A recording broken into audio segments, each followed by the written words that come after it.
I'm only writing this down because I want there to be a record of it somewhere. If something happens to me, or if someone recognizes what I'm describing, I want them to be able to find this.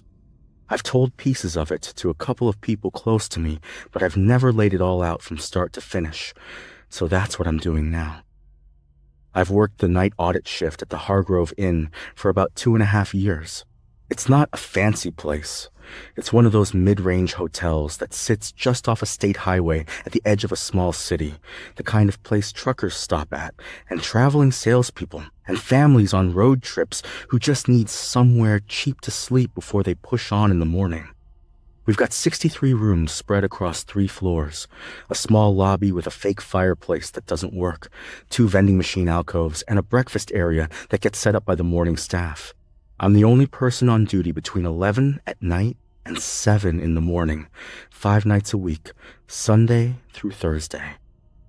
Most nights are genuinely boring, and I mean that in the best possible way. I check in the occasional late arrival, run the audit reports on the computer, fold laundry sometimes if housekeeping leaves a basket out, and watch whatever I've downloaded on my laptop. I drink a lot of bad coffee. I walk the hallways twice a shift just to make sure nobody's propped a fire door open or left trash in the stairwell. That's the job. That's what most nights look like, and for 2 years I had no real reason to think about it as anything other than quiet, easy, slightly lonely work. It was a Tuesday night, late in October. A small Halloween decoration was on the front desk. Around 2 in the morning, the front doors opened and a man entered. He looked to be somewhere in his mid-40s, maybe a bit older. Average height. He had on a dark jacket, one of those plain quilted ones with no logo, and dark pants. His hair was cut short, and he had a couple days of stubble on his face. He wasn't dirty or disheveled or anything like that. He looked completely normal. If you passed him in a grocery store parking lot, you wouldn't think twice about him. That's the part that keeps coming back to me. He came up to the desk and said he needed a room for 1 night. No reservation. I told him that was fine and started pulling up the availability screen. He pushed some folded cash across the counter before I'd even told him the rate. It was exact change. I remember that specifically because it's rare. Most walk-ins pay with a card. When someone comes in at 2 a.m. with exact cash already counted out, that means they've either stayed here before and know the price, or they've thought about this ahead of time. I didn't make anything of it right then, but I noticed it. I requested the required identification from the individual. He provided an identification card, and I entered the name into the system. I will not state the name here due to potential legal complications and uncertainty about the identification's authenticity. On the surface, everything appeared satisfactory. The name, address, and photograph reasonably corresponded with the person present. I completed the process and proceeded to assign him accommodation. That's when he asked the question. He leaned forward a little on the counter, not aggressively, just kind of casual, and he said he was a light sleeper and was wondering if I could put him somewhere that was away from street noise and foot traffic. That part was normal. People asked that. Then he added, almost as a follow-up, that he preferred somewhere that was away from the cameras if that was possible. He said it like it was an afterthought, like he was asking about extra towels. I looked up from the screen. I didn't say anything for a second. He held eye contact and kept that same neutral expression on his face. No smile, no discomfort, nothing. I told him that our camera placement was based on security requirements for the building, and that I couldn't really factor that into the room assignment. He nodded slowly, like I'd said something completely reasonable, and didn't push it. I gave him a room on the 2nd floor, roughly in the middle of the building, and handed him his key card. He picked up the key, thanked me in this flat, even tone, and walked toward the elevator. He didn't ask where the elevator was. He didn't look around the lobby to orient himself. He just walked straight to it like he already knew where it was. I watched him the whole way. He didn't look back. After he was gone, I stood at the front desk for a minute, just kind of staring at the elevator doors. I told myself the camera comment was weird, but probably had a boring explanation. Maybe he'd had a bad experience somewhere else. Maybe he was paranoid about his privacy for some dumb reason. People say strange things at 2 a.m. I went back to my laptop and tried to get back into whatever I was watching, but I couldn't focus. I kept replaying the way he'd said it. Not nervous, not joking, just flat and matter-of-fact, like it was a completely reasonable thing to ask. I did my first hallway walk around 2:45. I took the stairs up to the 3rd floor and worked my way down. Everything was quiet. I went past the 2nd floor and glanced down the hallway. His room was 214. The door was closed. The little red light on the keycard reader was on, which meant the door was locked from the inside. Normal. I went back downstairs and got more coffee. Somewhere around 3:15, I pulled up the camera feed on the desk monitor, which I don't always do, but I do sometimes when I'm restless. We've got cameras covering the lobby, both stairwells, the 2 hallway junctions on each floor, and the parking lot. 6 exterior angles and 8 interior. I cycled through them the way I usually do, just glancing at each one for a few seconds. When I got to the 2nd floor hallway junction camera, I stopped. The camera for the 2nd floor covers the T-intersection where the main hallway meets the short corridor that runs to the ice machine and the side stairwell. It's positioned up in the corner near the ceiling, angled down the main hall. The angle catches most of the hallway, but there's a dead zone, a stretch of maybe 15 feet right near the office supply closet and the door to the back stairwell that the camera doesn't quite reach. I know about that dead zone because the general manager mentioned it once when we were talking about a maintenance issue. It never mattered before. The man from room 214 was standing in that dead zone.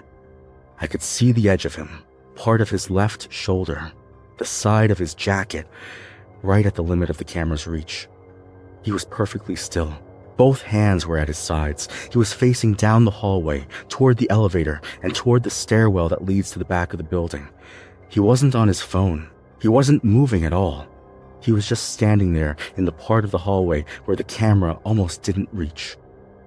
I looked at the video from the hallway camera for a bit, then checked the camera in the stairwell.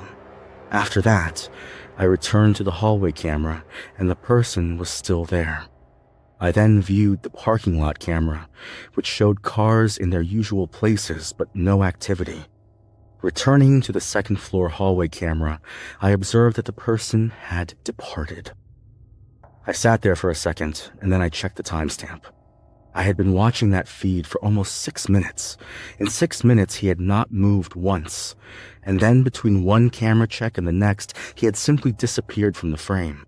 I switched through every interior camera trying to find him. Lobby, empty. Stairwells, empty. 1st floor hallway, empty. 3rd floor, empty. I couldn't find him anywhere on any feed. I got up and walked to the door of the back office, which is behind the front desk and has a small window that looks out into the lobby. I stood there and listened. The building made its usual sounds. The low hum of the ice machine somewhere above me, the ventilation system cycling, the faint buzz of the vending machine in alcove 2. Nothing else. I went back to the desk and sat down and tried to think about what the reasonable explanation was. He got up to get ice and went back to his room. He went to his car for something. He was a sleepwalker. There were 100 ordinary explanations, and I cycled through all of them. But I couldn't shake the image of him standing there completely still in the exact part of the hallway the camera didn't fully cover. Around 4 a.m., I got up and walked the hallways again. I told myself it was just my regular check, but that wasn't really true. I took the stairs to the 2nd floor and walked the full length of the hallway slowly. Every door was closed. The ice machine alcove was empty. The side stairwell door was shut. When I got to the spot where he had been standing, I stopped and looked around. There was nothing there. No reason for a person to be standing in that particular spot at 3 in the morning. It was just a stretch of hallway between a supply closet and a stairwell door. No vending machine, no window, nothing to look at. I stood there for a second and then went back downstairs. I reviewed the parking lot security footage when I returned to my office. I observed an individual outside in the east lot, positioned beside my vehicle. Their stance was similar to before, with both hands in their jacket pockets on this occasion. The person was facing the building, specifically towards the lobby windows. While the camera angle limited clear visibility, it appeared they were looking directly at the main entrance. They remained completely motionless. My vehicle is the only one parked on that side of the building, indicating the person likely knew it was not a visitor's car. I called the non-emergency police line. The woman who answered was polite and calm and asked me to describe what was happening. I told her a guest was standing in the parking lot next to my car in the middle of the night and that he had made a strange comment at check-in and had been standing in a hallway earlier, not doing anything. I could hear how it sounded while I was saying it. She took the information and told me a patrol unit would come by when one was available in the area. She did not sound urgent about it. I thanked her and hung up and deadbolted the door to the back office, which I have a key for but almost never lock during a shift. Then, I sat down and watched the parking lot camera. He remained stationary for about 20 minutes. Then he proceeded toward the building, not to the main entrance, but to a side door accessible with a key card after hours. He was last seen on the parking lot camera and then appeared on a stairwell camera heading to the second floor. I observed him go to a specific room, enter it, and the door secured. I took a moment to collect myself. A patrol vehicle arrived shortly after. I signaled from the lobby window. The officer entered, and I reiterated the circumstances. He was agreeable and offered to patrol the parking area. He returned in about 5 minutes, reporting that all appeared secure. I acknowledged his assistance, and he departed. I did not sleep for the rest of that shift, which wasn't unusual for me, but that night it felt different. When 7 a.m. came, and the morning staff showed up, I stayed an extra 20 minutes and told my coworker Sarah about the guest in 214. I kept it brief. I said he'd seemed off and to let the manager know if anything came up. She nodded and wrote something in the handoff log. I drove home, took a shower, and sat on my couch for a long time, not really doing anything. I kept running the night back through my head, trying to find the part where I was overreacting. I couldn't find it. The system log shows he departed at 8:17 a.m. He utilized the quick departure option in the main area and did not approach the service counter. I did not observe his departure. He was no longer present. Later that day, the supervisor contacted me for an update, and I provided all the details. After hearing the situation, they stated they would mark the identification in the system and that any future booking attempts would be refused. I valued their prompt attention to the matter. However, it is likely the identification was not genuine, which meant the system mark would have limited impact. The part that I keep coming back to is the footage from the night before, specifically the footage I had not checked live, only found later when I went back through the recordings.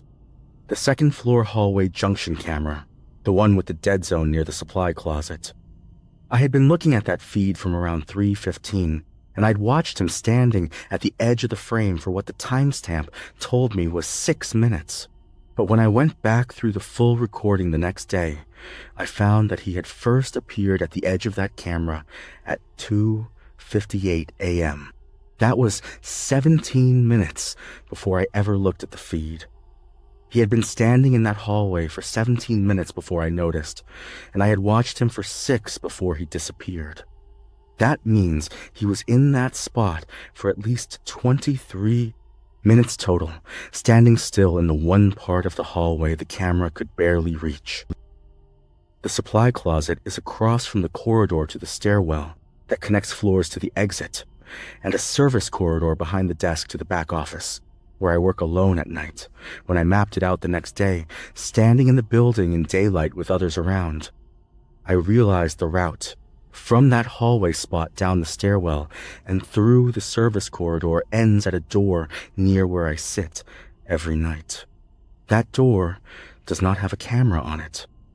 The camera angle for the second floor cuts off right at the door handle of the supply closet, but I had not thought about what was on the other side of the wall behind it until I stood there and worked it out. I am unsure about his actions in the hallway or near my vehicle. I cannot confirm if the identification provided was genuine. My attempt to investigate further yielded no results quickly. I observed him inquire about the surveillance equipment during check-in. He spent time in an area with limited camera coverage. He was also observed standing by my car in darkness for a significant duration, facing the building. He was aware of the east entrance location without prior direction. Upon reviewing the recording from the service corridor camera, which monitors the area outside the back office, there was a period of static between 3:04 and 3:21 a.m. The system log says that gap was caused by a brief signal error in the camera's wireless receiver. That happens occasionally, maybe 2 or 3 times a year, and it's always been random and meaningless before. I know that. I also know that a 17-minute signal error in that specific camera during that specific window, while he was standing 20 feet away in a spot he had apparently chosen because it sat at the edge of the other camera's range, is either the worst coincidence I've ever encountered, or it isn't a coincidence at all. The manager had the camera checked, and the technician found no physical damage, no tampering, no explanation for why it cut out. It just did. I still work the night audit. I haven't quit, though I've considered it. I secure the back office door every shift now, which I never used to do, and I check the camera feeds every 20 minutes instead of at random times. I asked the manager to have the blind spot on the second floor covered with an additional camera, and he said he'd look into the budget for it. That was 6 weeks ago. I park in the main lot now, under the light pole, not on the east side. I don't know if any of that matters. I don't know if he checked the place and decided it wasn't worth the effort, or if he's just waiting. What I know is that he was calm and quiet and ready. And people like that don't usually give up because one night got difficult. I'm done talking about this now. If you recognize anything I've described, the man, the behavior, any of it, I'm asking you to say something to someone. Not for me necessarily, just in general. Because wherever he went after he checked out of the Hargrove Inn, he didn't stop being whoever he is. He just moved on. And somewhere there's another hotel, and another person sitting alone at a front desk at 3 a.m, and they probably think their night is going to be boring. I thought that too.